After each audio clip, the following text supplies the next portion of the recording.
Welcome to this meeting of Middlesbrough Council. Can everybody hear me? Because I've got one of these gobstoppers stuck in.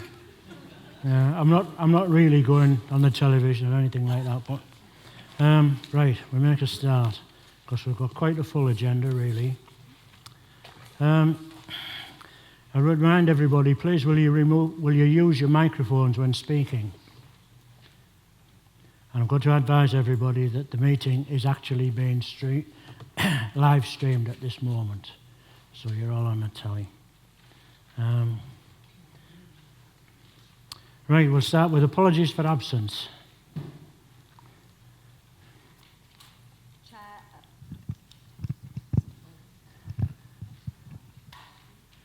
Apologies for absence, Councillor McTighe, Platt, Smith, M. Story, P. Story and Hussain. Anybody else? No? Right. Do we have any declarations of interest? No declarations of interest. Right, minutes of the last meeting, 24th of July 2019. Can we move that the minutes be received as a true record? Can we have a seconder for that? Somebody will.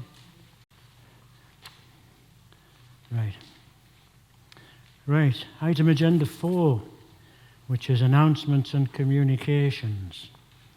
We'll make a start first of all. It is with deep regret that I have to inform you of the death of former councillor Ron Laws. Ron was a Middlesbrough councillor for 39 years and he was first elected as an independent councillor in the North Ormsby ward in May 1976. During his time in North Ormsby, he instigated the North Ormsby Carnival, which became the largest community organised carnival in the whole of England. In 1991, he was elected as an independent councillor for the Acklam ward and became an executive councillor in 2002 for the Environment, Housing and Transport. In Acklam, he led the campaign to replace the former Co-op Employees Club with the new Jack Hatfield Club. He was appointed as Vice Chair of the Council for 4 years and was the longest-serving independent councillor in history. Please will you all stand with me for a minute's silence in memory of Ron Laws.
Right, thank you very much, everyone. Right, item agenda 5, which is the council questions from members of the public. And the first one is a question from Alexander Cook. Do we have Alexander Cook with us? No. Okay. Alexander Cook, it's a question to Councillor High. I'll read it out for him. I would be interested to learn what your personal take is on the proposed HAT trials as the Council's thematic lead for drugs. Thank you, Chair. Hello, Middlesbrough. Personally, I believe Middlesbrough, as any other area, should be doing everything possible to try and assist the people lost within addictions to find innovative ways to recover the best they can. However, in terms of this new approach, or what's deemed as a new approach, I just want to put the public's mind at rest for a number of reasons. Firstly, It's not actually a new approach. It's new to Middlesbrough, but it's something that's been tried and tested across the country, and more recently, closer to us in Darlington. The other myth that falls within it is it's heroin-assisted treatment. Leads people to believe that people are being given free heroin for them to recover from the heroin addiction. That is wrong. They will be receiving medicines and substitute medicines that will stop them using illicit substances. In terms of the pilot itself, I was going to touch it on in my verbal report. It is a pilot at this moment in time. My only concern and worry with pilots is they often create a need and then more often than not disappear, which leaves a sort of a damaging hole within the services that we're providing. However, we were going to be looking to discuss this with a health select committee tomorrow, who unfortunately have cancelled due to the obviously national stuff that's going on. One of the things we wanted to do as a local authority is ensure that any of these new pilots that are being delivered within the area are not delivered in isolation. And this pilot is not going to be delivered in isolation. Whilst there are multiple different elements of funding that have supported this pilot, the local authority is one of the biggest supporters of financially supporting it and looking to look at innovative ways of delivering these services. So we will be working very closely with our commission services who are there to drive this forward, to ensure that the practice is safe, to ensure that the learning is safe, and more importantly, that it benefits the users of Middlesbrough to better assist them in their own personal recovery. Thank you, Chair. Thank you very much. Second question is from Mr. It might be Mrs. or Mr. Alexander Law. Hello there. This is a question for the Mayor.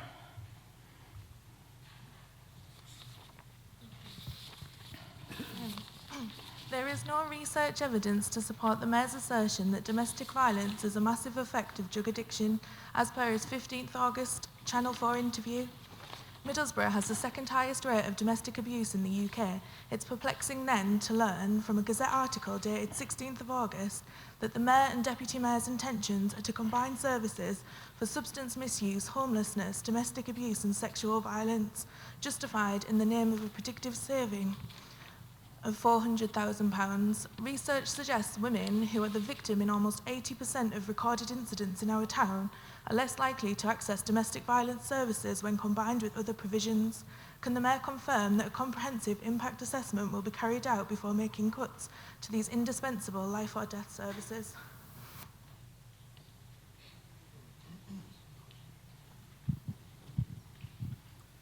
Yes, sir. Okay, hi.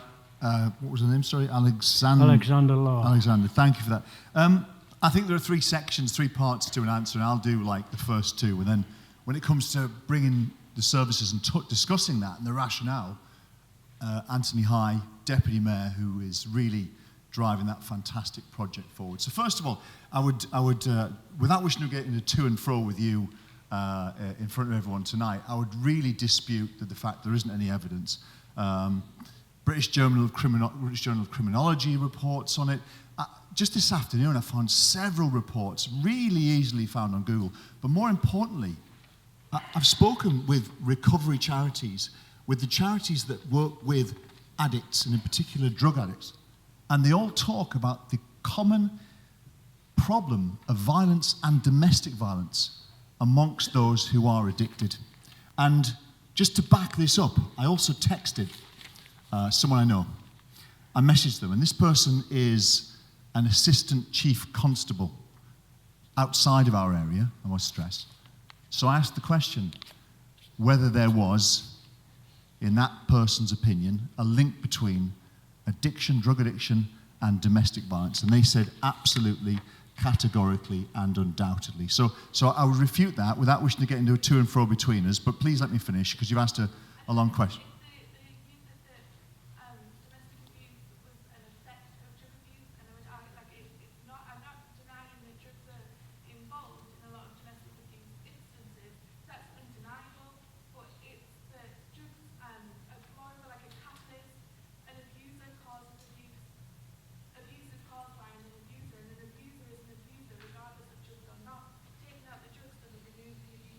Okay.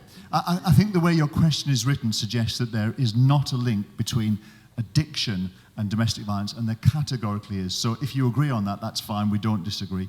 When it comes to the services and the cuts, the savings that are in the budget were actually put by the last administration. I'm not blaming them for that. I'm not saying it was the wrong thing to do. But that means that our review is underway. We may well change that. So please don't assume that anything that was decided before that's under review is necessarily going through. But the third part to the answer is from the Deputy Mayor, Anthony High, who can talk in detail about exactly what we're doing, why we're doing it, and what the benefits are going to be. Thanks. Am I okay to speak, Chair? Yes, of course. Thank you. Just to second what Andy said then, and I can clearly see that you're very passionate about domestic violence, and in some of the writing of the question, I understand your concern, because what I will like to say is at this moment in time, we are likely to be going through a very strict procurement process, so the level of information that I can share in relation to the actual delivery of the model needs to be very restricted at this moment in time. But what I do want to do is assure you categorically that when we're talking about the combining of services, we aren't talking about dealing with people who've suffered sexual violence, domestic violence, substance misuse or homelessness from one specific service.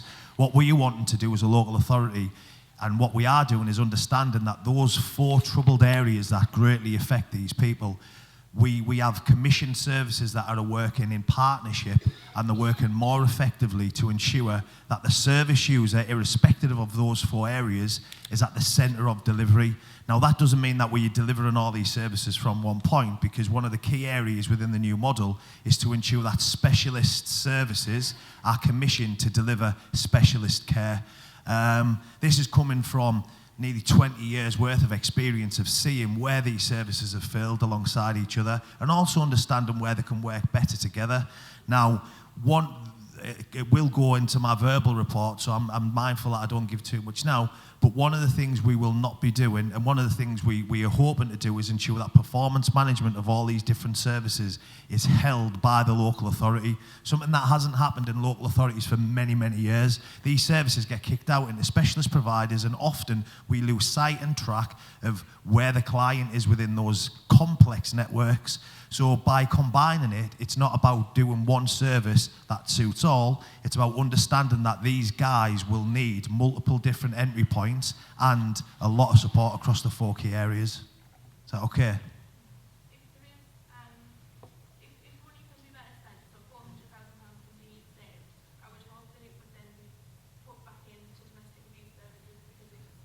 On that matter, you're right, the finances were mentioned in that, and Andy's raised the point. You know, we've been given, and I've been given a mandate to find the answers to the complex and the broken system that we're calling a broken system. But I've also been told that £400,000 needs to be removed from that particular spend across the board. Now, combined, it gives nearly £5.2 million in relation to the 4 areas of delivery. But what I will say is, as much as we are looking to take the cuts into these services, and whilst there is a significant cut, I know with working with the officers and the directors of these different areas of delivery, the efficiencies that we have made financially will not, and I will fight for it not, to affect the overall service that is received by the client. Because for a long time, and I'm going to say this, and I'll say it openly and honestly, I've said it at senior leader teams, we've got it wrong. This is an opportunity for us now to get it right. And the reason why we're getting it right across the board is because we understand the complexities of connecting all these key areas to ensure the best possible service. So yes, there's efficiencies and cost, but I am absolutely certain the overall delivery for our service user will be greatly improved. Thank you. Thank you, Chair. Right, thank you very much. Right, the third question tonight from the public is from Mr. John Cabai. And it's for Councillor Cooper. Thank you very much, Chair. Councillor Cooper, as the executive member of Children's Services, what intervention plans or early support services have been offered to the families prior and after taking their children into foster care. Often, these parents go off the rail, that's the best word to use, to the extent of resorting to drug use due to depression in order to cope. Also, what are the statistics of looked after children in Middlesbrough by ethnicity to date? Thank you, Chair. Thank you, Mr. Kibubi, for your questions. I'll deal with them in numerical order. Services and supports based on individual needs are offered to parents to support them to make the necessary changes to keep their children safe at home. This support continues when children are in care of the local authority, either short or long term, as maintaining a positive relationship with parents is important for children in care. Your second part of your question, as of the 27th of August this year, 85% of children looked after by Middlesbrough Council are white. Other ethnicities make up 15% of the total number.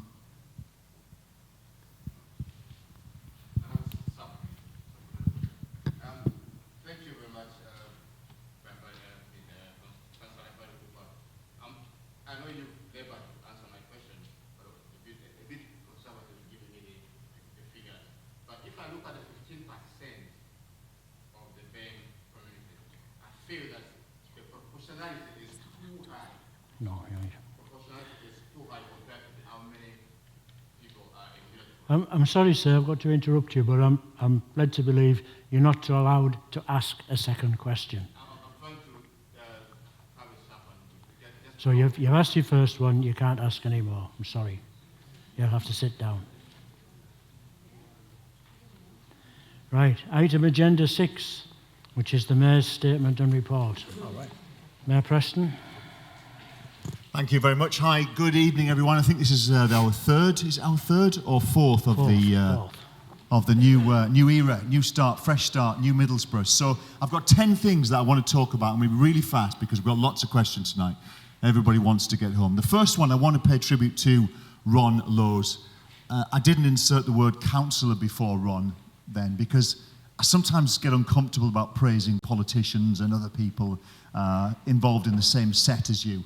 But Ron was just a good person. Ron was a very good citizen of Middlesbrough. He did great stuff. I did a little tiny write-up about him on my social media, and the feedback that came back was so passionate, heartfelt, full of praise, full of love.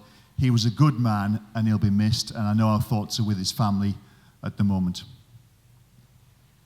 Number 2 is about Gresham. Gresham, if people aren't explicitly clear, is half a mile from here. It is the most bombed out, and I'm going to be really blunt, it is the most physically desperate place that I have seen in the United Kingdom, right? Now, this place has been destroyed, it's been damaged, it's been overlooked, it's been mistreated, and it's been ignored.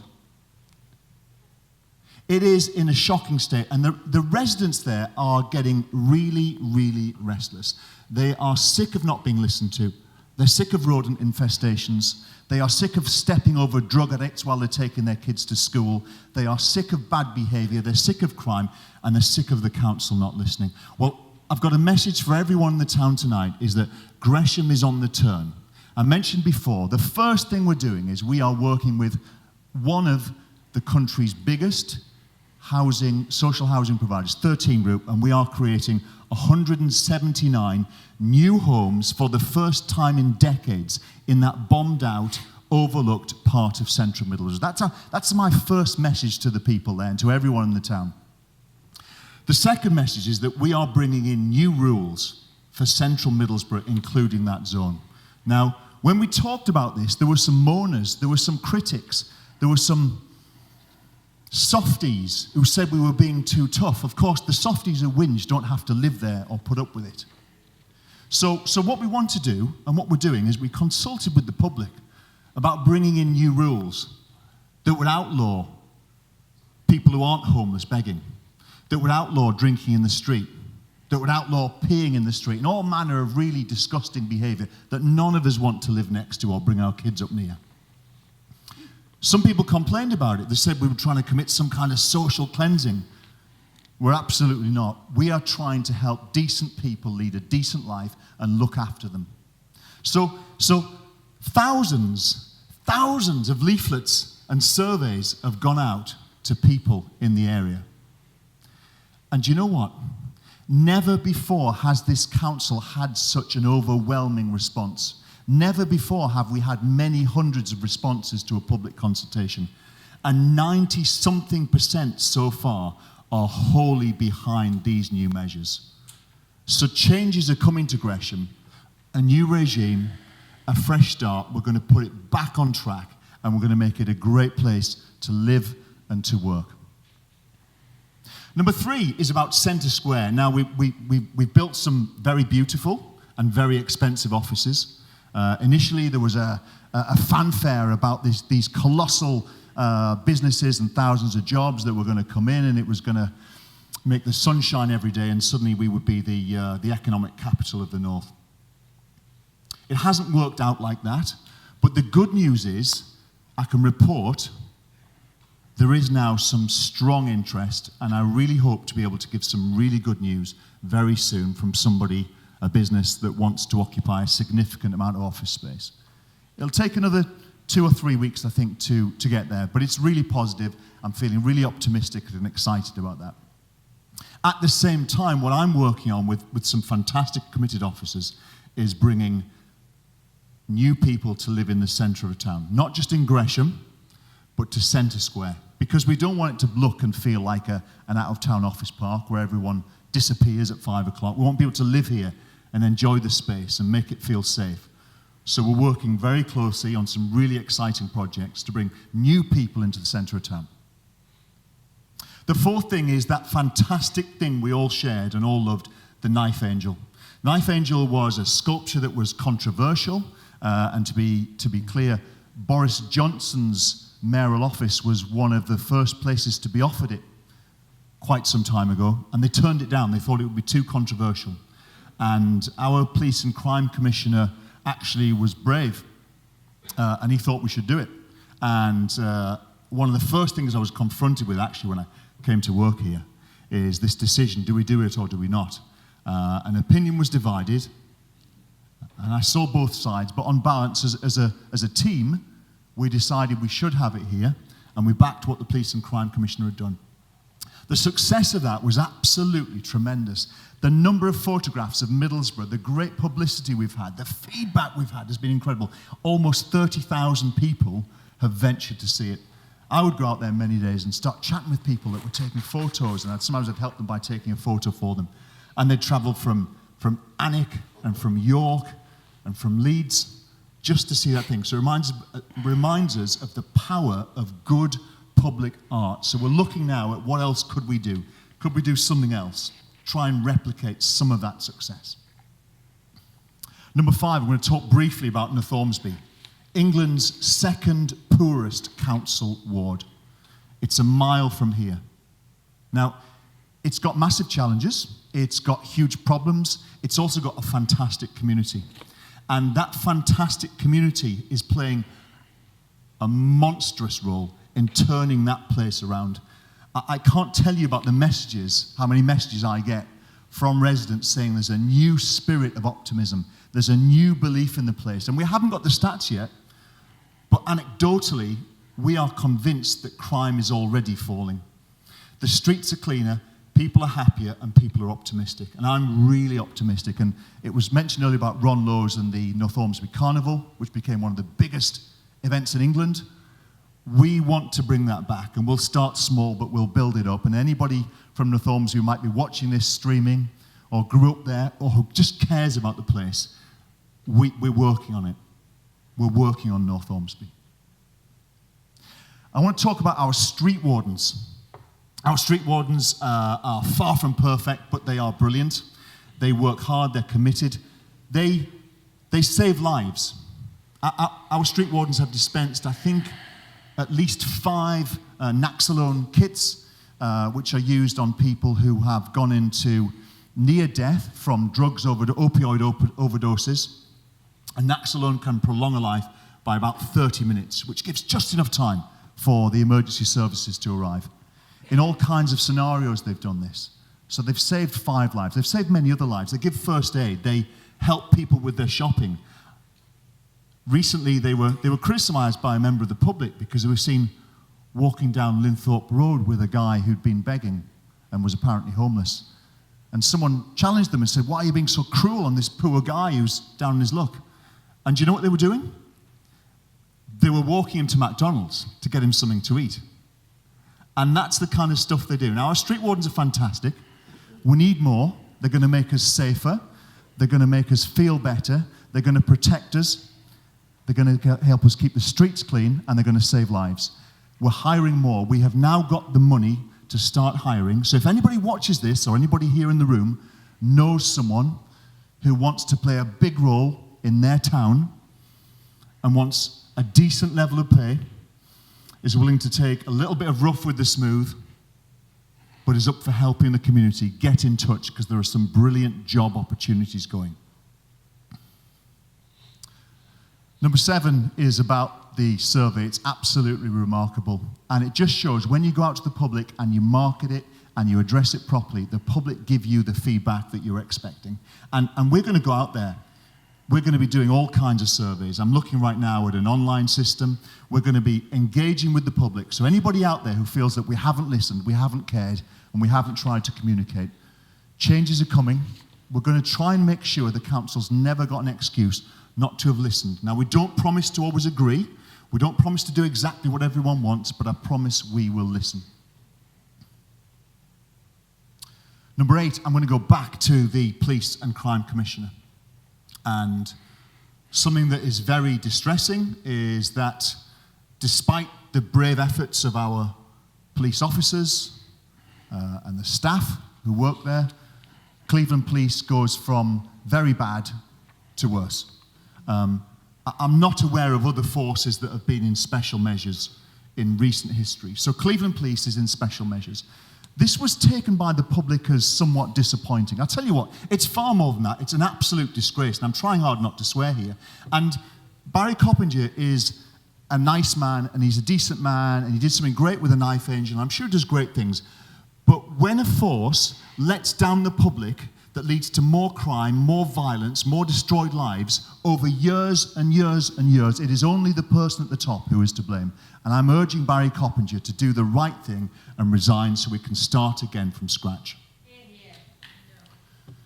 Number 9, I've nearly finished. Number 9, before I was elected, I talked about the environment and about mental health and the impact trees can have on that. I want to plant 10,000 trees, and I haven't talked about it. That's not because I don't care or I've forgotten. It's because it's been worked on in the background. There wasn't anything significant to report. We're making progress. We're hoping to tap into £1 million of grants, and we hope for news on that over the next few months that will allow us to start that next year. And that will be great for our environment. It'd be great for mental health. We'll allow families to pick fruit, and we'll really change some areas of town. My last message, number 10, is just a really simple, clear message. Whether you live in Gresham or North Ormsby or Nunthorpe, it doesn't matter. We are on your side. Whatever you thought about the council before, however frustrated you've been, however you feel let down, rightly or wrongly, times are changing.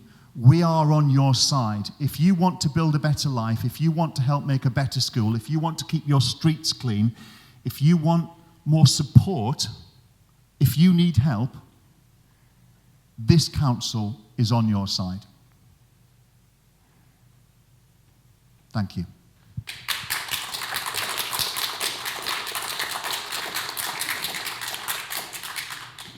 Thank you very much for that, Mayor Preston. Are there any members who wish to put questions or make comments? Mr. Cook at the back. Can I just say something about asking questions or anything? Will you please put your hands up and come through the chair if you want to ask anything? If anybody starts shouting out, like we have had in the past, they're likely to be ignored. Is that okay? Yes, I'll see to that. Councillor Cook. Thank you, Chair. So I'll try not to swear as well. The PSPO, now I don't think anyone in my entire life has ever called me soft. And I don't think I am. But what I wanted from the PSPO was for residents to be heard. That's all I ever talked about in our personal meeting, one-to-one.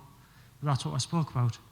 So can we have a residential PSPO that doesn't include the central shopping part of Middlesbrough, so that only the residents of Gresham and Newport have their problems dealt with, rather than the problems of the town centre? Okay, thank you. I think what you're asking for there, Chris, is you're asking for kind of two PSPOs, one for a central district and one for a slightly more residential district. Is that right? Well, yes, that is possible, but not right now. You know, we've made plans, we've geared up, we know people are up for this and people want it, from the shopkeepers and the jewellers to the poor people who are living in a desperate situation in Gresham. They're all up for the same thing. So we're going to start with one scheme, and we will live and learn, and we will watch and learn, and if we've done some things that could be improved, and maybe it makes sense to bring in two, we'll do that, but not right now. Councillor Halami, I think you were next. Thank you, Chair. I categorically disagree. Gresham has not been ignored. How can you say that? While I've sat here, I have just listed 10 initiatives which I won't take... Please, just a second. This is a business meeting of Middlesbrough Council. Members of the public are allowed in to sit there and watch. They are not allowed to make a noise and to shout and to yell. Anybody else making a noise will be dealt with. Thank you. Thank you. So I'll reiterate, Gresham has not been ignored. I've written down 10 initiatives here. I could even go on. I've just got them straight away. For example, with regard to the planning of Gresham and the development of the land, I've been involved in discussions with the university. I've seen the plans for the development of the student village. Councillor Halami, can I interrupt you? Yes. This is not a question. No, it is a question. I'm saying, how can you possibly say that Gresham has been ignored when it hasn't? That's my point. We've got selective landlord licensing. We had a big project on homes. This was a council-supported accommodation initiative to give money back to the council. It wasn't private enterprise. We've got more than our allocation of street wardens. We have an enforcement team. We've had further efforts than other parts of the town with environmental services. We have support from Newport Hub, massive initiatives. We've had support from Streets Ahead. We've had support from stronger communities in Middlesbrough. We have an agency called Open Door that works closely with our residents, and I could go on, but I'll just counter with 10, because these are initiatives showing that Gresham has not been ignored. The councillors have worked hard to develop and improve the area. So I just ask, I don't know how you can say we've been ignored. Gresham is being ignored on the back of all these initiatives. Okay, so I'm allowed a quick response, and the truth is, councils can say what they want, right? And councils can talk this game, and councillors and mayors can talk a great game. If you go to Gresham and you look at it, there is nowhere like it in England. It is an absolute disgrace. It's a national scandal and a disgusting crime on decent people. The place has been left to rack and ruin. The public are furious. And if you honestly, as a councillor, think that people feel that they haven't been ignored, I'm staggered. And that's all I can say.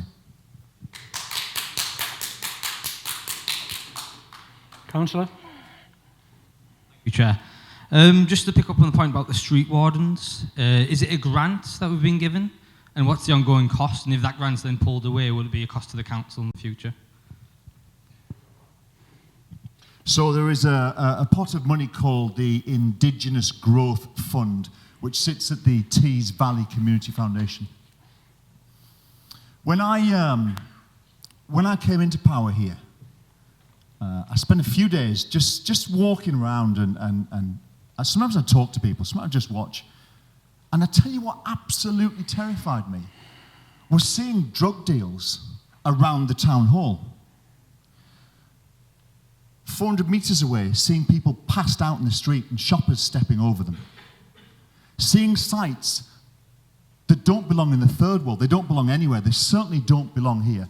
What is clear is that the failings of Cleveland Police and the failings of Middlesbrough Council had conspired over years in a state of denial at the extent of the problems and caused an almost irretrievable situation.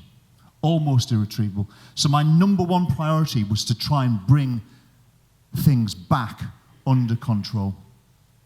And I've spoken with the Chief of Police about this, I've spoken with senior officers about this, I've spoken with the public about this, and bringing central Middlesbrough back under control is the number one priority, to protect our retail. Not because we love retail, because we love jobs. To protect our offices, to protect people. So we're going to spend a lot of money. We're going to spend something like £3.5 million over 4 or 5 years, but we are going to transform the feel of all of Middlesbrough. We're going to see more people willing to come in and shop, so we're going to collect more rates. We're going to see more people willing to come in and live in the centre of town, so it'll feel safer. We'll get more council tax. We're going to boost our revenues. We're going to feel safe. We're going to grow. We're going to prosper. And we're going to get on track. And the first thing we are obliged to do is face up to the scale of the problem, which is crime and antisocial behaviour, and deal with it. So they're the numbers for you. 3.4 million over 4 years. But then after that, is there a cost to the council, or are you going to stay? Well, the cost is to us. That is money that we draw down on for town centre economic regeneration. Councillor?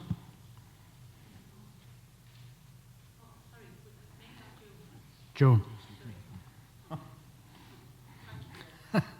You mentioned about recruiting wardens. What age is the recruiting age? After a job. Well, actually, that's a really good point, and I should have said that earlier. But something I've just been pointing out, I said something really stupid. I made a fundamental, bizarre error earlier in my haste and slight stroppiness. I said we got the money from Tees Valley Community Foundation, which of course is a smallish charity, when in fact it came from Tees Valley Combined Authority. So that's the first thing to make clear. Before anybody gets too stressed or hot under the collar. Our wardens should represent our people. They aren't bouncers, they aren't coppers, they are people who keep eyes and ears open, help the public, they'll carry someone shopping, they'll save a life. So that means, to me, we should be encouraging everyone to apply. Well, literally from 18 to 80. From someone who's really big to someone who's really tiny. We want to represent the community, represent the town, and if you're interested, I don't care, just get in touch, and we'd love to talk about it. I think Councillor Higgins was next, but I might have lost count. Is this on? Right. Mr. Mayor, I am really angry with you tonight. For the simple, for the simple reason, I'm sick of being told I don't care. And I do care about this town. I have been a volunteer in this town since I was 27-year-old. When I got to 68, I thought, I'll try being a councillor. And since I become a councillor, I got my hand in the till, I'm getting backhanders, and I don't care about the place. I care about this place. And the Labour Party, and you know, you keep saying you want to work with everybody except us, it sounds like. Because you don't trust us, you think we're lazy, you think we don't care. Please, Mayor, either decide you don't want to work with us and be honest and say, I'm going to disregard you, or please stop calling us. We did the best we could. We are not the worst town in the country. Yes, we have problems, but so does every other town. And we did the very best. What you forgot to mention when you mentioned the police is how much cuts the central government have done, how much cuts that this council have taken. And that's a lot of the reasons why we couldn't do it. I'm not saying what you're doing now is wrong. It's great. It's great. But please, don't keep saying we did nothing, we didn't care, and I am going to swear, I worked bloody hard that last 4 years. My hair went grey. I was dark-haired and I was 5'7". But the thing is, if we're going to work together, I'm sorry, Mayor, you're going to stop having to stop slagging us all the time, because you're winding the people up there, right? You're winding them up, and there's no need. The residents in our wards voted for us because they thought we were good enough, and we are. And they voted for them because they thought they were going to be good enough. Well, we'll see, right? So please, make this the last time you say anything against the Labour Party or our councillors. Thank you. One more. One more. Okay, great. Listen, thank you. First of all, I've never said that you don't care, and I'm fully aware of all the great work you've done. And not just you, there are many people over here who care deeply and do a great job. I didn't mention Labour, but what I am talking about is a collective denial of the scale of the problems. And that is at the root of the problem we have. That's why the town has been going wrong. The police force is in special measures. Do you know why? Because the leader of the police force never got called out. He was never challenged. Nobody of political power ever stood up and said, Barry, what the hell is going on? What are you doing to our town? Similarly, and why didn't they? Because they're all part of the same gang. Why did nobody cause a fuss about Gresham? It is a national scandal. And it's not because you're a bad person, because you're not. But it's because the people were all on the same side. They're all the same gang. Nobody was challenging. And even now, right, so we've got an MP who I assume cares, and he's on the campaign trail. Good for him. He won't talk about Gresham. He won't criticise Barry Coppinger, even though we're the only force in special measures, because they're all on the same side. And what I'm trying to do is shake that up. If somebody in here goes for a job and they think I let them down, I'd prefer a call to say, Andy, I don't think you're doing a good job here. But they are quite within the rights. And in fact, they've got a responsibility to stand up and call me out if I'm doing a bad job for the town. And that's what's not happened here for so long. And everybody, every person, every organisation needs that constructive challenge. And it's because it hasn't happened, that's why aspects of the town are out of control. But I respect what you do. I think you're a nice person. Did you get an MBE or something? Or a... Sorry, June did. But I'll nominate you. If it was up to me, you would get an MBE. But no, I am not picking on you or saying you're bad at all. I'm not even saying everyone here is bad. Just most of you. That was a joke. That was a joke. I have made an appointment with the Chief Constable to express some of my concerns for the ward. So we do care. Okay, great. Thank you. Right, Councillor, this will be the last one because I'm conscious of the time and we still have a quite full agenda to go through, so you'll be the last one. Thank you. I just want to pick up on several of the strands that you've mentioned about making Middlesbrough a good place to live and work and economic development and security. Something that is really pertinent at the moment is the prospect of leaving the EU without a deal. And I'm wondering, is the Mayor aware of any impact assessments that have been done in terms of Middlesbrough Council itself, how it would impact us?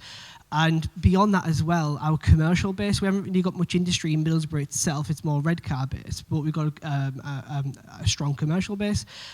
If he isn't aware, what are his thoughts in general on that scenario? Thank you. That's a very tough question for someone like me. I like to sit on the fence with Brexit, but I'll be really truthful, is that, in my opinion, leaving the EU will be bad news economically for this town. But nonetheless, we had a referendum, and more than half the people want to leave, so we should leave. What do I think is going to happen economically? Well, I don't think things will go to rack and ruin. We're not suddenly going to go and start living in caves up on the Eston Hills, right? Business will carry on and will crack on. But I have to tell you, and be honest, I am aware of big local employers who have privately, and they're not saying this to scare anyone, so I won't name them, who've privately said to me that there will be economic fallout. But at the end of the day, whether you voted Remain or you voted Brexit, more than 50% of people wanted to leave the EU, so one way or another, we have to leave. Cheers. Thank you very much. Right, item agenda number 7, which is the Deputy Mayor and Executive Member reports. Now, we've got 2 slight problems here. Councillor High has been lucky enough to go on holiday. Yeah, like some of us couldn't. While he was away, they did the reports for tonight, so obviously he hasn't got a report in. But he will stand up and give a couple of minutes verbal as to what he has actually been doing. Thank you, Chair, and thank you for calling me out for having 2 weeks off. To be fair, I didn't even have 2 weeks off. I was working quite a lot, as Andy can probably tell you. But what I do before I go into the report, or my verbal report, I just want to touch on Ron Laws. I went through school with his children, and I know them to be a brilliant family. His children work really hard within our education system. They do a fantastic job. I know how proud of the father they were, and I would just like to send my deepest condolences to the family and let them know that everybody within this chamber is thinking of that family during these very tough times. I'm not going to spend too long on this because some of it's already been touched on, and there's a lot of sort of procurement sensitivity in terms of the next stages around some of the delivery around substances. What I will say is we are very close to agreeing a new model for the local authority. We have 2 key areas that we're going to be focusing on, and these are going to be going to the senior leadership team, I believe tomorrow, for further scrutiny, and then we'll be looking at trying to finalise the overall model for us to start thinking about the commissioning elements that we need to start working on to push through. What I will say is we've been very brave with some of the decisions and some of the direction that we've wanted to go with this particular model. And the reason why we've been brave is because we know we need to do something very significant in Middlesbrough to greatly improve the offer that we provide for our people who are affected by substance misuse, sexual violence, domestic violence and homelessness. We need to get it right. And we're doing it at a time where Middlesbrough, as other areas, is suffering the most. So this report will be going to the senior leadership team, I believe, tomorrow, and it will be going to executive in October. We are confident that we will have a new system and a new approach delivered within Middlesbrough by September next year. Now, those dates can move, but we are going to be pushing to make sure that by September next year, the offer is much, much better. In terms of, to the earlier point, we are starting a new pilot, which is the heroin-assisted treatment program. I must stress again, this is not new. It's new to Middlesbrough. We get it at a stage where there's been a lot of pre-learning, so I'm hoping that the great teams that we have in our area can go one step further, look to use this program to start really challenging some of the psychosocial difficulties that our client base face. And it's important to know that long term, if this is removed, we will be proactively looking to have systems in place and a model that can absorb a removal of a pilot within Middlesbrough. We were due to meet with the Health Select Committee tomorrow, as I've mentioned. Unfortunately, that's not going to happen. But what I do want to mention, and I would like everybody within this room, all councillors, to take this back to your ward, is I've been listening for the last 3 months, the fact that Middlesbrough fails here, we're terrible at this, we're terrible at the other, and to use the word, people are dying because of the lack of services. That is not true. What I'm going to say now might be a little bit strong, but drug-related deaths are occurring because we have people who have misused substances for decades. I was a 17-year-old lad walking the streets, pulling people out of sheds who'd overdosed and pulling them into, well, we helped develop a treatment system. There wasn't a treatment system then. And 25 years ago, I and other people were telling people who were using intravenous drugs that if you continue to use drugs in this way, in 25 years' time, you will be dead. Unfortunately, people have continued to do that. More damagingly, people aren't just using heroin.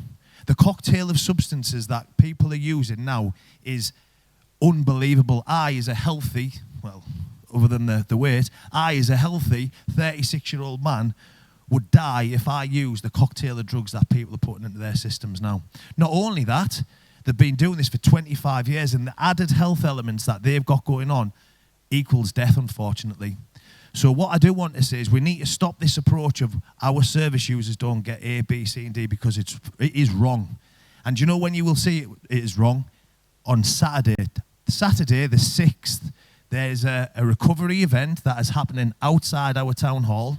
A recovery event that I'd been involved in over 8 years ago is actually coming to Middlesbrough.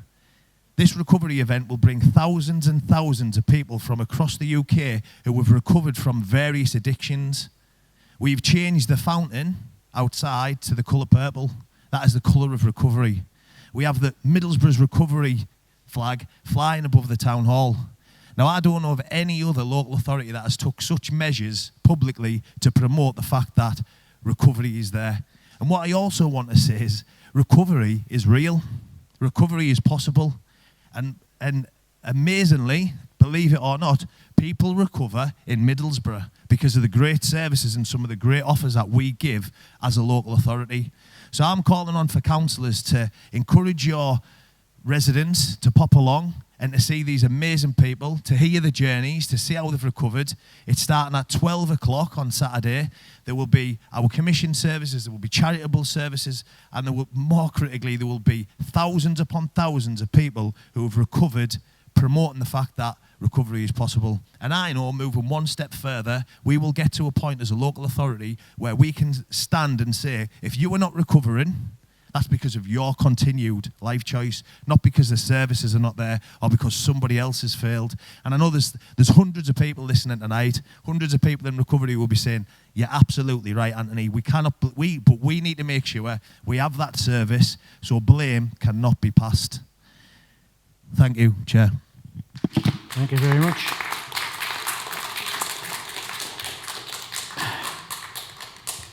So Councillor High has given us a report. Is there anybody desperate to ask him a question? Or shall we leave it until we come round, see if we get a second round? Right, once again, we've got so many questions for the executives that what we have to do is, as has happened in the past and as happened at our last meeting, we split them up where people get the first question first, and if we have enough time left, we'll run into the second question. So we'll start off with questions for Councillor Davidson, and the first person to ask a question is Councillor Wilson. Thank you, Chair. This is regarding suicide prevention. Is this funding available to run suicide prevention courses? Who will be delivering the training? Who is the training aimed at? Are the council going to employ selected suicide prevention workers? Also, do the council intend to employ mental health mentors through councillors? And as the mental health issues are at an early age, why is it only aimed at males, residents 25 to 65? Surely it should be aimed at both male and female. Thank you. Thank you, Councillor, for that question. I'll try to answer everything as you asked it. Yes, the funding is specifically covered assist applied suicide intervention skills training and also a life worth living suicide prevention training. There is also a broader mental health training offer funded through public health. Redcar and Cleveland Mind hold the contract for the Tees-wide training hub. They coordinate the training offer, which is delivered by qualified practitioners from a range of organisations. Target groups for the training are informed by suicide audits and target those most likely to come into contact with high-risk groups, including staff working in pharmacies, drug and alcohol services, housing, licensed premises located near the local suicide hotspots, social care, probation, faith groups, national park, domestic violence charities, and other deemed appropriate. Council do not plan to employ a selected suicide prevention worker. However, we do have a role in coordinating the suicide prevention action plan and host Tees-wide coordinator for suicide prevention. A draft action plan which is supported by a multi-agency task force with representation from across the partners, including frontline clinical services. The Council do not intend employing mental health mentors, counsellors or clinic mental health function sit within the NHS. The specific training noted in the report is funded by NHS England. The conditions attached to the funding are linked nationally recognised high-risk groups, and the funding is therefore ring-fenced for target male age group. However, broader initiatives are included locally in the wider action plan, including consideration of other high-risk groups. Thank you. Thank you, Councillor. I didn't actually neglect to say something there. We do have a time limit on this. It's 2 minutes to ask the question and 3 minutes to respond. Second question for Councillor Davidson is from Councillor Rooney. Thank you, Chair. It's in relation to page 4 of your report, Councillor Davidson, at the top performance.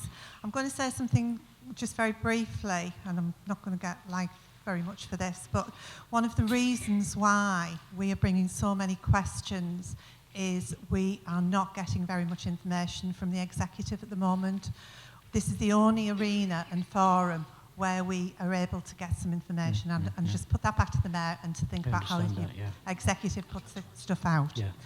Right, my question is in relation to, again, drugs and treatment and the appointment of a preventing drug-related post. Right. Can you tell me, is this a newly created post? When did it begin? Where did the funding come from? And how long is the post funded for? I ask because we keep hearing about all of the work that the Deputy Mayor is doing, and yet this is appearing in the social care and public health portfolio. Thank you. Thank you for that question, Councillor. I'm afraid I can't give you the answer to that question tonight. Could I please come back to you with the answer? Thank you. Councillor Rooney, the Mayor would like to... What was the question? She's not getting enough information off executives. Well, I'll go first. Sorry. Hi, just to answer Denise, listen, we've met twice with Matt Story. I've met Chris Cook with Matt Story. I've taken phone calls from some members. I've done all sorts. I try and put almost everything I do on social media, and I see other exec members doing the same. There is no way on God's earth that it is reasonable to suggest that we are not giving information. All the signals I get from the public and from other members and from officers is that we are being more transparent than any previous political regime. So I don't agree. Respect your opinion, but I don't agree at all. Thank you. The reality is, and I think Middlesbrough need to hear this, I find it extremely, extremely sad that you, Councillor Rooney especially, would come out with such a silly statement, considering I've tried to meet with you for the last 7 months and you continue to refuse to even have a coffee with me. So, and I can also sit and say that there's 8 people in this room tonight, Labour, who I have met with personally, I've replied to emails to keep them fully informed of every question or query that they've had. To listen to you say that publicly in this arena is embarrassing. Thank you. Right, the third question again. Sorry. Sorry. Can I say something? Yes, you can. Yeah, Denise, what evidence do you have for this? My door is always open. You could call in at any time. You could give me a ring. You can email me. Why haven't you done that if you've got a question?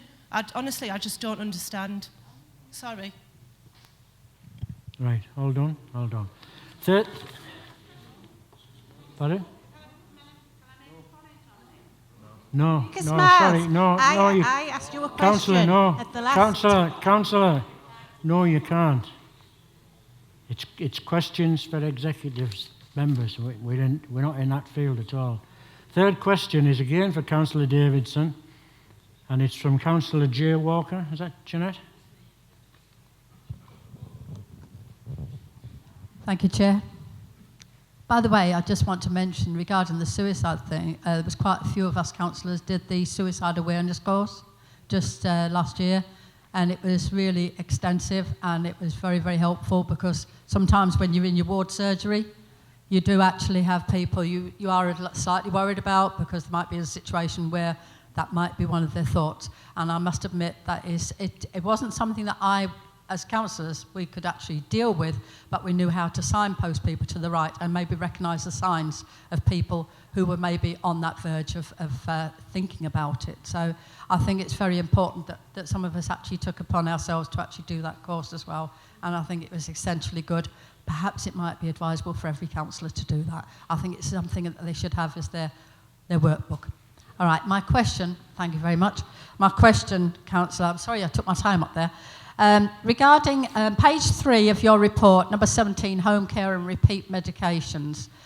There is part of it in number 17, paragraph 17. This will have implication for some members of our communities and home care providers delivering care have been supporting people to link with their GPs to ensure they remain under the previous scheme if they are unable to attend their GP surgery to regularly order their repeat medication. I'm just wondering what processes are available to people who are in the position of not being able to get to their doctor as often as they now have to with their medication, to get their medication, and our home care, such as our care homes, etc., and all the home care people, are there provisions available for them to actually to get their medications on time and properly done? Because I must admit, it is something that worries me. Thank you.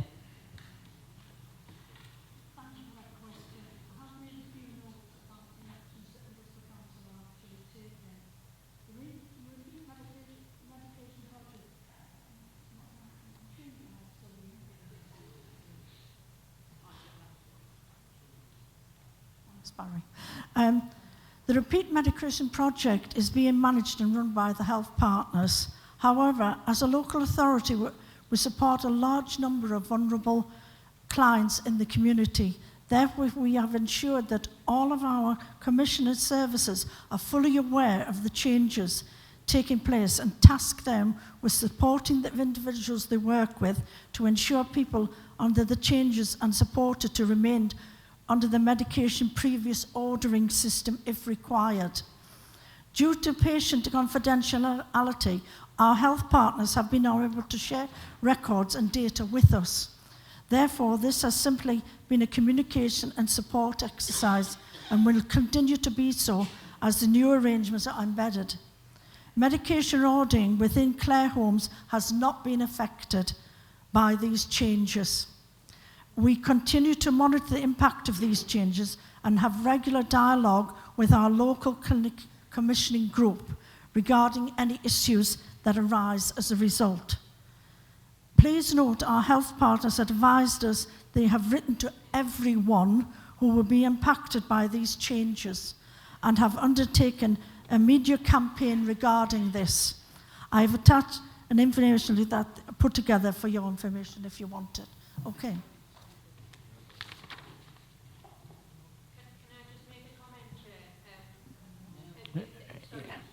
You can't, no. I'm sorry. Yeah.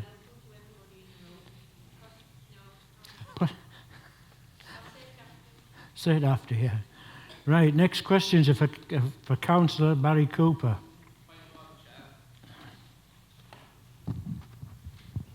I seek your wisdom, if I may, because over the 6 weeks holidays I was very excited to sit down and read as a co-chair of governance at a primary school about the fantastic Key Stage 2 outcomes in the town.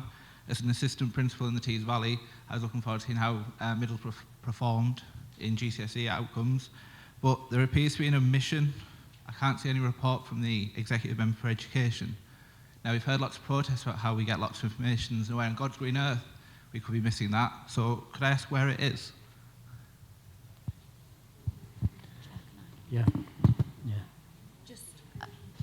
On behalf of the Chair, in order to raise a point of order, you need to state which law or breach of the Council procedure rules. So if you could please state that before we consider whether or not that point of order.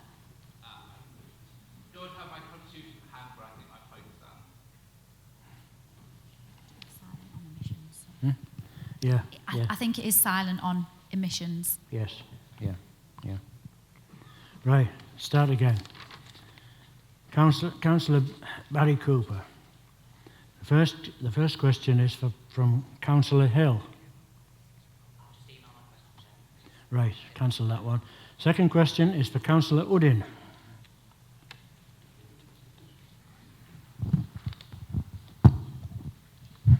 Thank you, Chair. Good evening, everyone. Can I just ask Councillor Barry Cooper, your report on page 2.5, it's Edge of Care. I must say, I'm really pleased to see that article on your agenda. I really thank you for that, because we have been working at it, last few months, and I believe my colleagues will remember that. At the scrutiny panel, we talked about this heavily. So your statement, obviously, in the report says they deliver the age of care, increased residential and in-house fostering provision in Middlesbrough to meet the needs of the children and families. But it's very vague, actually, to me. So can I just ask, and as I understand it, children's services are facing an overspend in coming years, around £2 million. So in terms of this, so in delivering the Age of Care program, so what services will be realized, and could you tell us over what timescale and how much it's going to cost? And obviously it's really important, as I said earlier on. I think people would like to know. Thank you very much. Thank you, Councillor Udin. That is a lot of information, and it's something I would like to get 100% right. However, perhaps you will allow me to refer you to the in-depth presentation on this subject to be given to you on Monday, when you receive far more information than I could possibly give you here. And once you've had that presentation on Monday, if you need anything else, if you come back to me, I'll do whatever I can to give you the information. But I think you'll find Monday very interesting. Thank you very much. Next set of questions. If you must, yes. Hi, just a quick one. There was a good question there, and although it was actually technically not allowed, it was about examination results. And obviously, as a community, we care about exam results. We want to see them really good. I was at Unity City Academy this morning, and amongst many other things, with that ultimate boss's ear, we talked about exam results. And one thing they were really clear is that they're careful what they say in August and the beginning of September, because lots of exam results are subject to appeal. So as a council, we wait, I'm advised, till well into September before we will put out a report. So what you're after will come very soon. Well, what you mentioned earlier will be coming really soon. Thank you, Mr. Mayor. Right. Next set of questions are for Councillor Mika Smiles. Now, we'll remember that it's 2 minutes to ask the question and it's 3 minutes to relate the answer. First question is from Councillor Morstan. Thank you, Councillor Chair. Councillor, first can I say congratulations to all members of staff and everyone involved in bringing the Knife Angel to Middlesbrough. It's a powerful, very powerful image it gives. Your report on page 7 refers to events. Sorry, apologies, page 6, events. You refer to the Orange Pit Market, the Mela, the Nagar Curtain delivery in July. Can I see why there's no reference to the Cleveland Show in your report? This is a show that's been going for 76 years. Almost closed this year due to us being messed about by Tees Valley Combined Authority. But we need all the publicity, all the help we can get. And you've got nothing in your report about the Cleveland Show. Thank you. Thank you very much for your question. The Cleveland Show is obviously a really important part of the Middlesbrough calendar and Teesside calendar, and I know it's been going on for years, and I've got lots of fond memories of it myself. There was an absolutely packed programme this year, and I know that hundreds of people enjoyed the event despite the weather. I know that there was publicity in the Gazette showing a lovely array of pictures of the event. But I do think your question touches on something wider, and that's the support that we're giving to the Cleveland Show. I've asked officers what work's been done to support the delivery in the future. This year I've been told that we've supported them through the organisation process, pointed out areas of improvement to come in line with best practice. We've supported the committee in the development of the application, which was unsuccessful, unfortunately, to the Tees Valley Combined Authority, and also supported them with social media marketing, a press release. And the show have carried out an audience survey that we're waiting on the results for. And we're also waiting to see what the future is. So I will specifically ask officers how we can support the committee in the future. There's obviously lots of great work that goes on in Middlesbrough, across cultures and communities. So my report can't sort of touch on everything, but I absolutely note what you're saying, and I'll make sure that it's included in future reports going forward. Thank you. Thank you very much. The check's in the post, by the way. Second question for Councillor Smiles is from Councillor Cook. Thank you, Chair. My question's on the section about homelessness and the recent count that was done. Sorry, I'll get you the page 3. Section 4. I assume that when we talk about the homelessness team are working with individuals to try and reconnect them with their respective local authorities, this means to relocate them to said local authorities, after which we will only have one homeless person, according to the stats. How can we ensure the accuracy of the count, given how many dilapidated and breached properties there are in Newport alone, and the camps which have sprung up around Newport? How can we ensure the accuracy of any count? So you're obviously asking a question about how do we conduct the count. I'm not actually sure about that, to be quite honest. And there's also a difference between homelessness and rough sleeping. In terms of the camp, we've talked about that today, and I am concerned, and I think that we do need to talk to those residents and ask, what their circumstances are.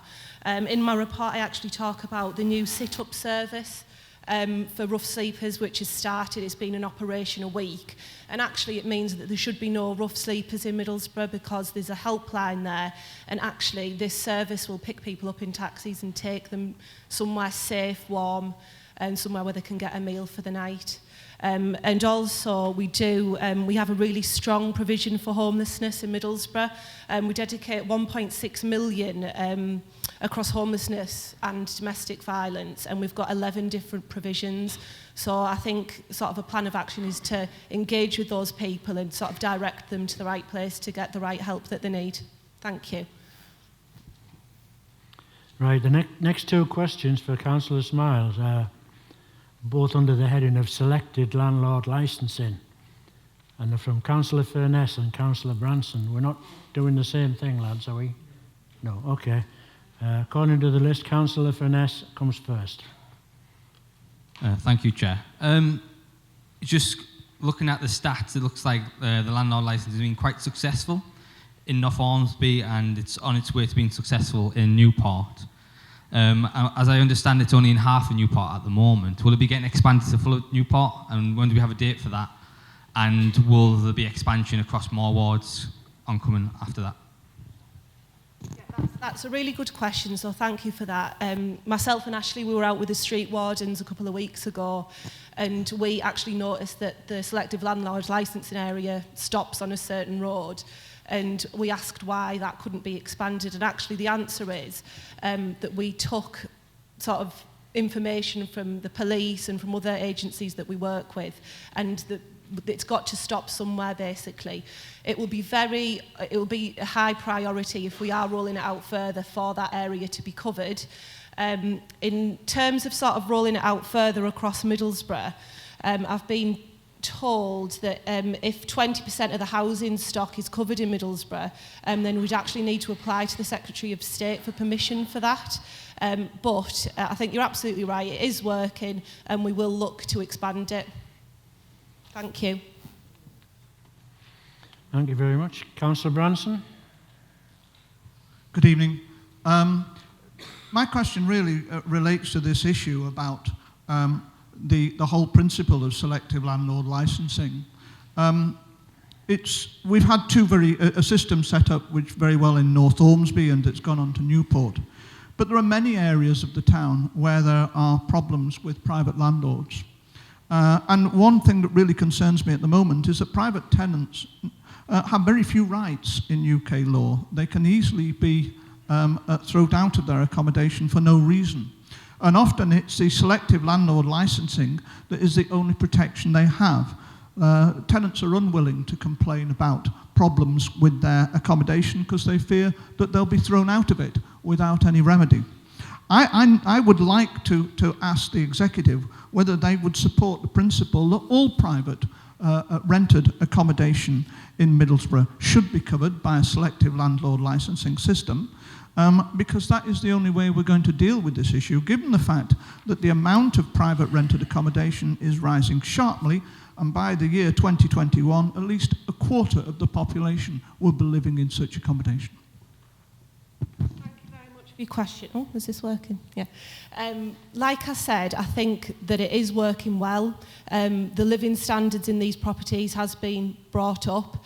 But however, like I said, if it is going to cover sort of 20% of the housing stock, then we need to ask for that special permission. That's not to say that it won't happen, but I think we need to make a success of where it's working in North Ormsby and Gresham, Newport, and then look to see where we can go further with it. But thank you very much for your point and your question. Right, next set of questions. No, not. I missed one out. Councillor Halawi, sorry. Yes, thank you. Missed you. Thank you, 2 Chair. minutes to speak, 3 minutes for an answer. Thank you. Just to say that this is another example that proves that Gresham hasn't been ignored, this discussion we've just had about selective landlord licensing. And I really resent, Mayor, that you say it's been ignored when some initiatives have been taken. I think you need to sit down with the councillors from the ward, and I'll talk you through all the many initiatives and caring projects that we've done that prove that it hasn't been ignored. And what I wanted to say tonight from the report from Councillor Smiles is to thank the Stronger Community Middlesbrough group to help me develop this initiative to prove how much we care in the Gresham Together arrangement, where we wanted to educate people about the issues faced by disposal of rubbish, about recycling, and to address the issue of littering. I know there are many projects in the town where people are going to collect litter, but I wanted to get into the schools, which we did. We talked to the children, we talked to the staff, we've developed competitions, we've had projects running in the youth club, we've had an initiative for the families and communities in Newport Hub where they're invited to lunch. They were spoken to by members from the council talking about rubbish disposal, littering. We are now having another project in the area in Gresham on Friday where again we've got people coming to talk to people about the importance of recycling, about litter disposal, etc. This has been a really exciting and successful project. I mention it as it may be a prototype for other councillors to follow and develop. I mention it as a pilot. We're hoping to extend it. I'm hoping to do similar things next year. And this was funded, by the way, from the Empower project, where I got a grant to be able to give prizes to successful poster design by students and young people in the schools and in the youth club. We need more work like this, and this proves that we care and we are not ignoring Gresham. Thank you very much for that. I was actually we don't get the question. I was actually passed on this information by one of the officers, and I was actually thrilled to read about this work and the fact that you've led on it. I think it's fantastic, and I know both you and Councillor Cook do work really hard. So what you've said is absolutely noted, and if you could sort of feed back to me, and I can look to see if we can spread it out across Middlesbrough. Thank you. Right, next questions for Councillor McCabe. And it's Councillor S. Walker. Thank you, Chair.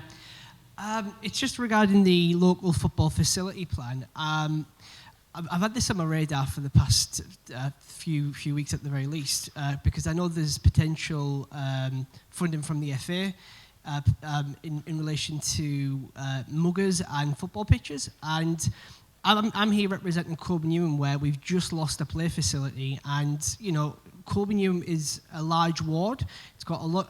It's got a high population for the town, and it's a urban ward as well. And yet we've only got one park for that amount of people. And what we're looking at potentially is getting a capital funding plan where we do have a facility where there is a mugger that has been not used very well at all. There's a nice bit of greenery there, and it's right next to the farm, which has had £2 million of investment, so I'd a commercial interest to that as well. So I'm very interested in how this develops. What I'm wondering is, what would the process be for councillors and residents to get involved in this plan? Thank you. Thank you very much for the question. You're regarding the mugger that is being closed down by the Sports Leisure Management, which is part of the active group and Corbin. This was shut down due to excessive vandalism by local youths, etc. Unfortunately, to replace that mugger will be in excess of £100,000, as well as the playground, because the playground is currently closed. But Sports England, playing pitch strategy, part of the analysis of what's going on in Middlesbrough, is looking at football pitches, rugby pitches, cricket pitches, hockey areas, and it is looking at bringing in some new 3D facilities, and the report will be available within the next week. I'm quite willing to sit down with you at any time, and we'll have a chat about strategies we can come into and work on this in that area, because it is wrong. You haven't got any facilities up there, and we need something up there. It's a shame that it's been vandalised, and, you know, my door's always open. Please come and talk. Any questions, I'll try and answer them and get back to you. Thank you.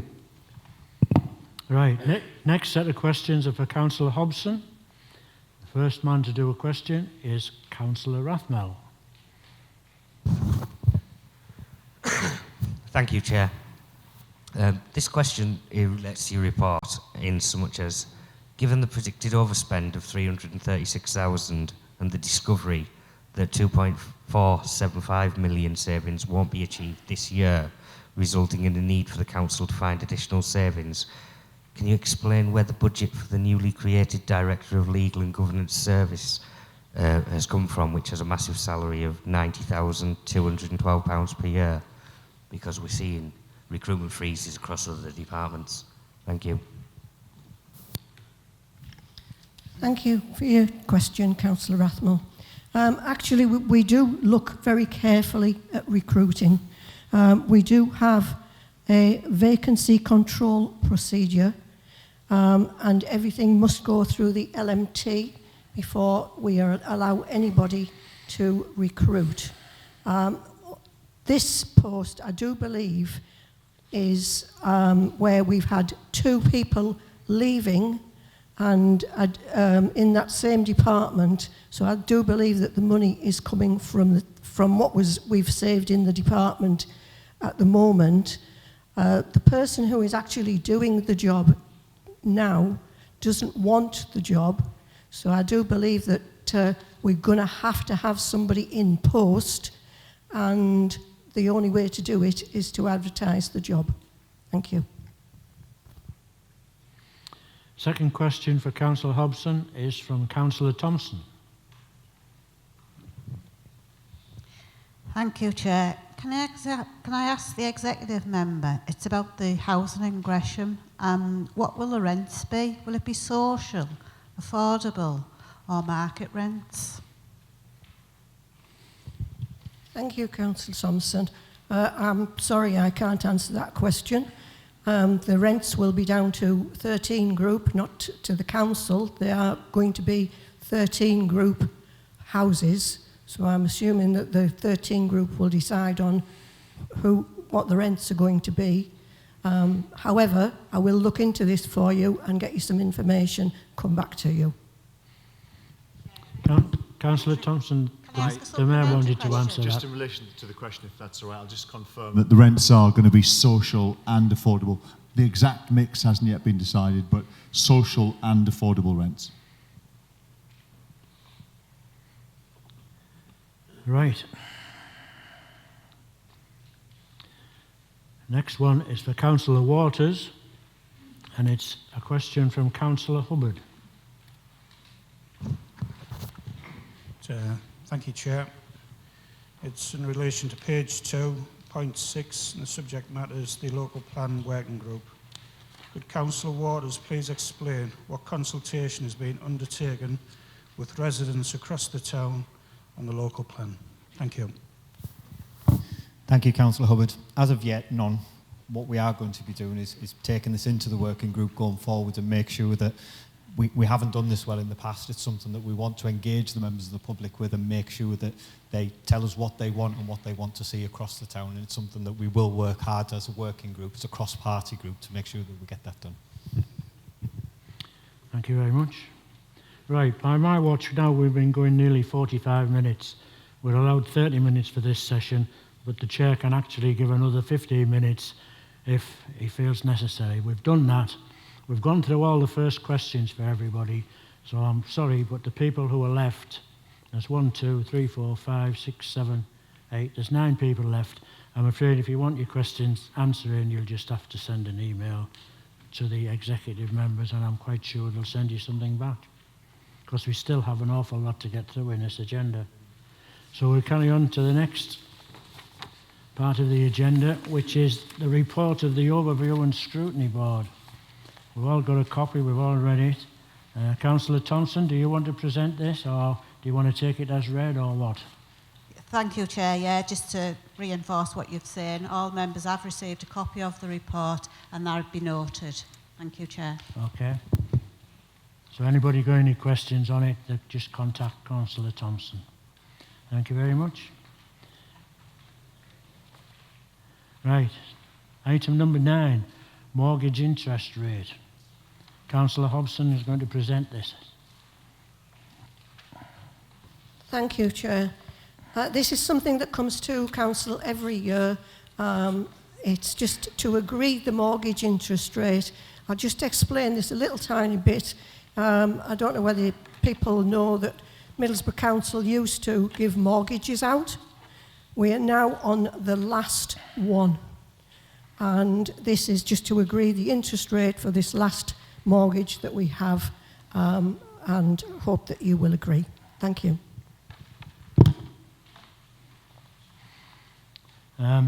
This is to be voted upon, so can we all agree with what Councillor Hobson has said?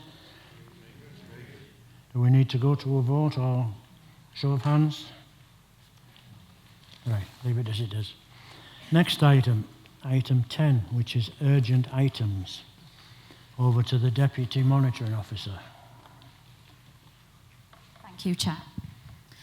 This report has been brought to Council to consider the appointment of the Monitoring Officer. The designation of the Interim Monitoring Officer has been agreed at full Council until the 11th of February 2020. The recruitment process with regards to the appointment of the Director of Legal and Governance Services has now commenced, and the role of Monitoring Officer is integral to that post. This item was brought as an urgent item as the shortlisting in regards to the candidates is due to commence at Chief Officer Appointment Committee on Monday the 9th of September, and the issue of designation of Monitoring Officer should be considered before this takes place. The report asks Council to note the establishment of the Director of Legal and Governance post and to approve the transfer of the designation of Monitoring Officer to that post once the appointment has been made. Can I ask if this can be agreed?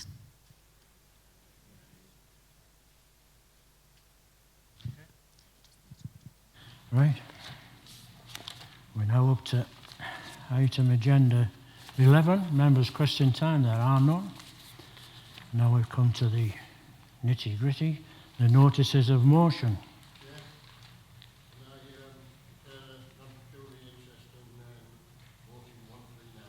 Sorry, Mike, I can't hear you. You'll have to speak up.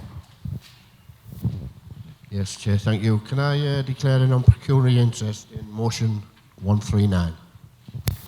Yes, of course you can, yes. Of course, yes. He's a taxi driver. Right, notices of motion. We'll do as they come in order on there. Motion 139. Councillor Arundel is going to present this motion. Before you start, Councillor, have you got a seconder? Yes, I have, Chair. Councillor Chris Hobson. Right. Do you reserve the right to speak at the end if you so wish? No, I'll just second it, thank you, Just Chair. second it, okay. Carry on, Councillor Arundel. Right, thank you, Chair. The motion, taxi licensing.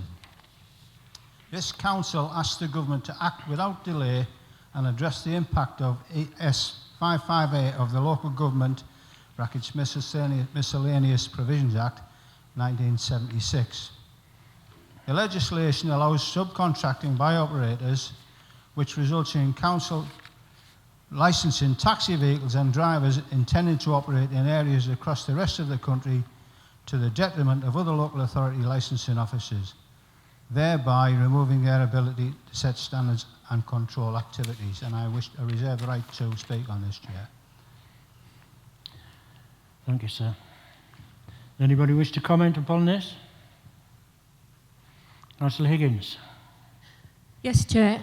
I am on the licensing committee with my colleague there, and it is a really important issue, this, because this council is very serious about taxi drivers and how they look after the people in Middlesbrough.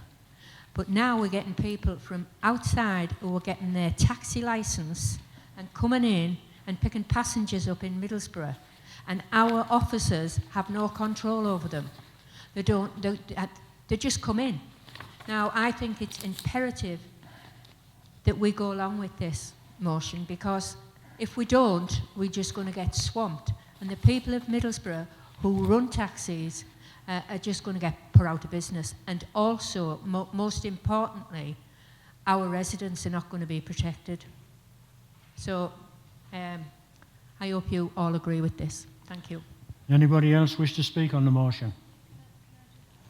Sorry, Mika, I didn't see you.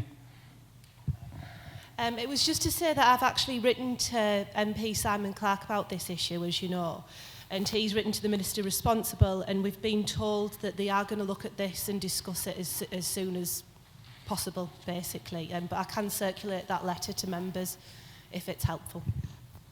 Right. Anyone else wish to speak? Right, so we'll go to a vote. All those in favour of Councillor Arundel's motion, please raise your hands.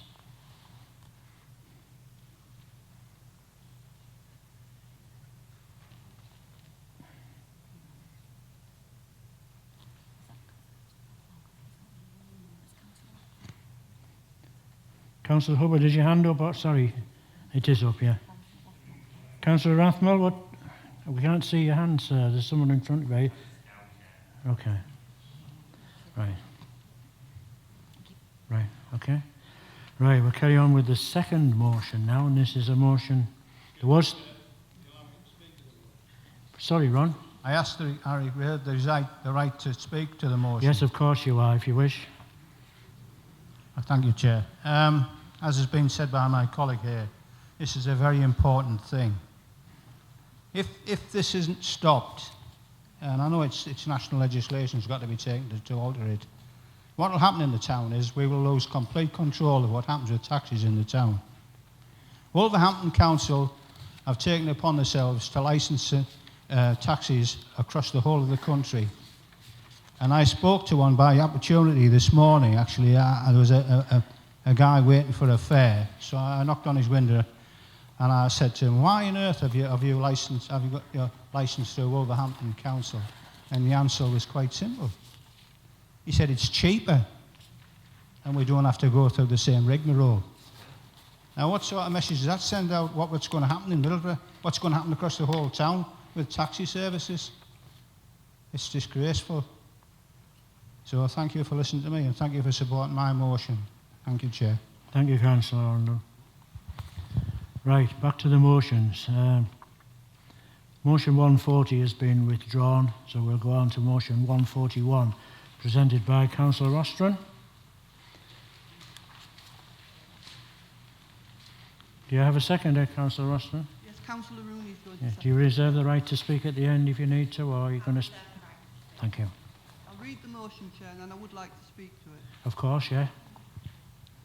Middlesbrough Council notes that the impacts of climate breakdown are already causing serious damage around the world, that the special report on global warming of 1.5 degrees centigrade, published by the Intergovernmental Panel on Climate Change in October 2018, describes the enormous harm that a 2 degrees centigrade average rise in global temperatures is likely to cause, and confirms that limiting global warming to 1.5 degrees may be possible with ambitious action from national, subnational authorities, civil society and the private sector.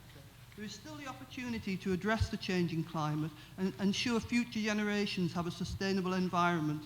Strong policies to cut emissions have associated health, well-being and economic benefits, and in recognising this, over 100 local authorities and the LGA conference have already passed climate emergency motions. The UN and the World Health Organization have declared that we have 11 years to address the problems. Beyond that, the effects may be irreversible. Middlesbrough has already taken steps to address its obligations in relation to climate change through adopting the One Planet Living approach to sustainable living. The Council aspires to make council activities zero carbon by 2030, achieve 100% clean energy across the Council's full range of functions by 2030, ensure that all strategic decisions are in line with the shift to zero carbon by 2030, declaring a climate emergency that requires urgent action, proactively include young people in the processes, ensuring that they have a voice in shaping the future, continue to use the One Planet Living approach to sustainable living, setting an annual plan and actions that assist in reducing greenhouse gas emissions, which also created and maintaining sustainable communities, continue to work with partners across the town and region to deliver this new goal through all relevant strategies and plans, including the delivery of the One Planet Living Action Plan, and call on the UK Government to provide power and resources to make the 2030 target possible. Thank you. Can I speak? Do you wish to speak on it? Yes, you go ahead. Some of you may remember in the 1950s and 60s, we thought the world was going to end because of the atomic bomb. I'm saying we because I was one of them. I've got the T-shirt and I've got the badge. I haven't got the video because there weren't any at that time. And we had this imaginary clock called the Doomsday Clock, where the hour hand was pointing at 12 and the minute hand was anywhere within that hour as to how close we thought that the crisis would come in such a danger that we were going to see mutual assured destruction. Fortunately, unfortunately should I say, during the Cuban Missile Crisis in 1962, the actual minute hand got to 5 to 12, and we actually thought it was that close that the planet was actually going to be affected in such a way. We avoided that, but now we have another crisis, and it's a crisis that's built up over many years in actual fact, and that's pollution. And if we don't do something about pollution, obviously the planet will no longer be, as it has been for us, it will no longer be for future generations. And in Middlesbrough, I've talked about the One Planet Living, and we've been working on this already with partners, and we work with the other voluntary sectors, other agencies, public sector agencies, with the private sector. For example, we have formed a sustainable food partnership, which is doing lots of work on healthy eating, on cooking, on growing your own food. And we have, as Councillor High mentioned, an event this coming Saturday. Well, the following Saturday, we've got the town meal out in the centre square, which is all about sustainable living. Now then, following on from that, I would say that we're also a fair trade town. We've had the status for 7 years, and those of us who've been on the council for a while will know I've brought motions to this council, which has been supported on fair trade. There are over 100 outlets in this town which either serve or sell fair trade goods, and that in itself is something about worldwide sustainability. Last year, the government realised there was a problem with air quality, and what they did, they asked DEFRA to do a survey countrywide to look at air quality, and they chose Middlesbrough as one of the towns to look at. And we monitored air quality quite religiously, I would say, over the years, and our measurements showed that the nitrogen dioxide in the atmosphere was within the acceptable levels for the air quality. But DEFRA decided that we had breached the levels. When we challenged them, or I should say when our officers challenged them, it turned out that they hadn't actually done any measurements, they'd just done a guesstimate. So our officers did challenge them, and they agreed to pay for an independent survey to be done. That survey was done, and it agreed with our officers' measurements. So we then got a letter from the minister actually telling us that our air levels were okay, and he commended our officers and said what an excellent job they'd done. And I think our officers have been such as they are, weren't complacent about it. They decided that they needed to get the whole town involved because it's an issue for the whole town. And so they called a conference, and there were people there from Network Rail, the Haulage Association, gas and electricity, the bus companies, other local authorities, not just local Tees Valley, but wider than that.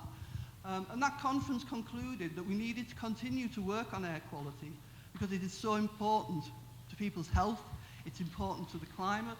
And so what we've done is we've set up, with all these other people, with all these other organisations, we've set up a group to look at a long-term clean air strategy. And hopefully that will bring a lot of benefits to the town. So what I'm saying really is that we are already working on this, but what I would like to ask you as councillors is that you show your support for our officers and the good work that they've done, and also to say that we support them going forward with future work. Because I think if we can do that, then we are doing our bit to preserve the planet for future generations. Thank you. Thank you very much. Anybody else wish to speak? Councillor Rooney? Oh, sorry, Jeanette? Just a quick one. Thank you, Chair. If you don't mind, just 2 seconds. Thank you. I just think that it's so important for now that we look ourselves to what's happened to our planet and what's happening now. As we're all seeing with the Amazon, the rainforests, what's happening all over, what's happening in our own town. What are we going to do about it? We've got to start thinking. I think this is what we have to do. And I think this motion actually encapsulates the fact that, yes, we are doing well and we are working well, but we need to do better. And we need to encourage the young to do better as well, because this is their children and their grandchildren and their children beyond. I was speaking to my own grandson the other day, who's 23, who lives in Madagascar. He said they care more about their environment out there than we do here, and yet we have the tools to do better. So why aren't we doing better? So we should be doing better, and I think this motion goes towards that. We must address climate change. We must not ignore the impact of what we're doing wrong. Think about where we go, our fuel, how much we use, and our recycling. We've got to make sure that we're getting our recycling done as well. We've got to try and save our planet. Start small. Each step is a small step. Control what we can do. We're not talking about we can't do what we can with the Amazon. We can't go out there and put those fires out. But what we can do is to start a motion here to do something in this town towards doing something towards climate change. I think this is a motion that will do that. Thank you. Councillor Rooney? No. You don't want to say anything? No. Councillor Hobson? Chair, I think this is an excellent motion and I will support it. I've just got to say that unfortunately we have not bulldozed thousands of trees down over the years, and I'm so pleased that the Mayor has now decided that we will plant thousands more to replace those that have been bulldozed. And unfortunately, in many places where we had beautiful woodlands, they just came along and bulldozed them. So we didn't do our bit all the way along, but let's move forward and let's do our bit now, because it is one of the most important things to go forward. Thank you. Right, nobody else wishes to speak? We'll go to the vote. Sorry. Thank you very much, Chair. Working with officers, I'm trying to pilot a scheme where we can introduce a scheme in schools at the moment. It's in its infancy, and that's where we're going to go to, the infant schools first. And it's basically encouraging the children to bring the plastics and the papers and the tins to school in a way of a competition so you can get the most recycled items into the school. And we'll do initiatives, try and provide them with free books, something like that, and encourage it. Because we need to bring the kids into this, because Unfortunately, as adults, we're to blame for this. We need to educate the children in the schools to get them to realise their need to recycle. We need the items to live, but we need to recycle it. So I'm working on a pilot with the officers at the moment, and we'll be running this out hopefully by the end of this year, and we'll get these bins put into the schools and encourage them, and we'll take it from there. Thank you. Thank you, Councillor. Councillor, you wish to speak? Yeah, quick one, Chair. I agree entirely with the motion. It's well meant. But actually what needs to happen is for each and every one of us to take responsibility for what we do. Simple things like, do we need to drive the car, a red car, to see someone, or do we need to, things like that. It's in your everyday life. You've got to think about your impact, what you do. And that's where the most impact is on each individual doing what they do. And you've got to think about it and think about the kids in the future. So that's where it lies. But I very much support this motion. Thank you, Chair. Thank you. Nobody else? Right, we'll go to the vote. All those in favour of this climate change motion, please show. Yeah. Okay.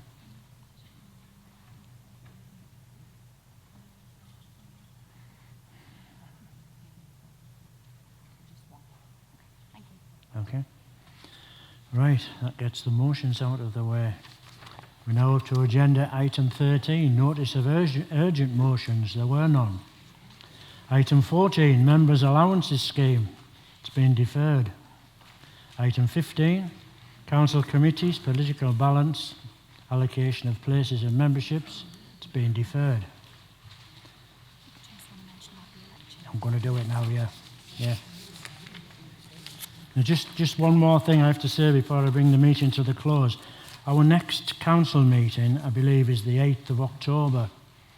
It may be possible, the way things are going on in London, that we might be in the middle of a general election at this time. So we certainly don't want to be running a council meeting when we're having a general election. So it may be that the 8th of October then becomes November, of which we don't have a council meeting. So how things pan out, we might have to change the date. So when you see your records at home, your sheets and your dates of your meetings, just bear in mind that we might be in an election. It's anybody's guess, and it might be at that time. If it's not, we'll carry on with the normal date. Right, that just remains for me to close the meeting, to thank everybody for their attendance. Thank you for coming. Have a safe journey home. Good night.